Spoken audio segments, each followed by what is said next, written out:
क्रोध हमारा बड़ा शत्रु है। इंसान का सबसे बड़ा शत्रु है क्रोध। जानिए तपस्वी संत और राजा की ये कहानी। ये कहानी एक शिक्षित कुलीन व्यक्ति की है जो सांसारिकता त्याग कर संन्यास मार्ग को चुनता है और क्रोध पर विजय प्राप्त कर लेता है। अपने शांत स्वभाव से वो राजा को भी उसके मंसूबों में कामयाब नहीं होने देता।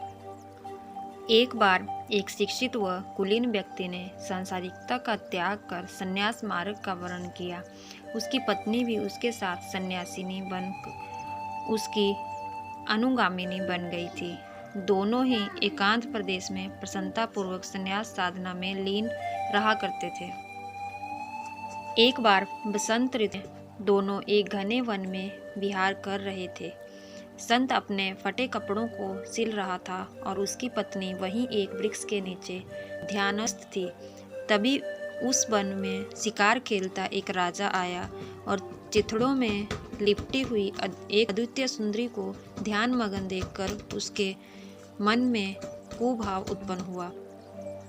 लेकिन संत की उपस्थिति देख वो थोड़ा ठिठका और पास आकर उसने उस सन्यासी की शक्ति प्रशिक्षण के लिए पूछा कि अगर कोई हिंसक पशु तुम लोगों पर आक्रमण कर दे तो तुम क्या करोगे। सन्यासी ने बड़ी ही सौम्यता से सिर्फ इतना कहा, मैं उसे मुक्त नहीं होने दूंगा। उसकी बात सुनकर राजा को ऐसा प्रतीत हुआ कि संत कोई तेजस्वी या सिद्ध पुरुष नहीं है। तभी राजा ने अपने सैनिकों को उस सन्यासी की पत्नी को रथ में बिठाने का संकेत किया। राजा की आज्ञा का पालन करते हुए सैनिकों ने सन्यासिनी को रथ में बैठा लिया। लेकिन सन्यासी के शांत भाव में तब भी कोई परिवर्तन नहीं आया। जब राजा का रथ सन्यासिनी को लेकर प्रस्थान करने को तैयार हुआ तो राजा को सन्यासी की बात याद आई और उसने संत से उसके कथन का तात्पर्य पूछा कि उसने क्यों कहा था कि मैं उसे मुक्त नहीं होने दूंगा।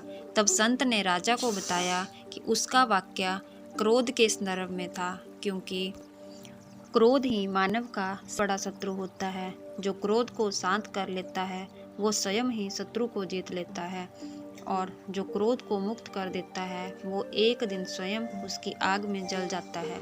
संत की बात सुनकर राजा उसकी साधना की पराकाष्ठा से अत्यंत प्रभावित हुआ और तभी उसने उसकी पत्नी को सादर वही रथ से उतारा और पुनः अपने मार्ग के लिए प्रस्थान कर दिया।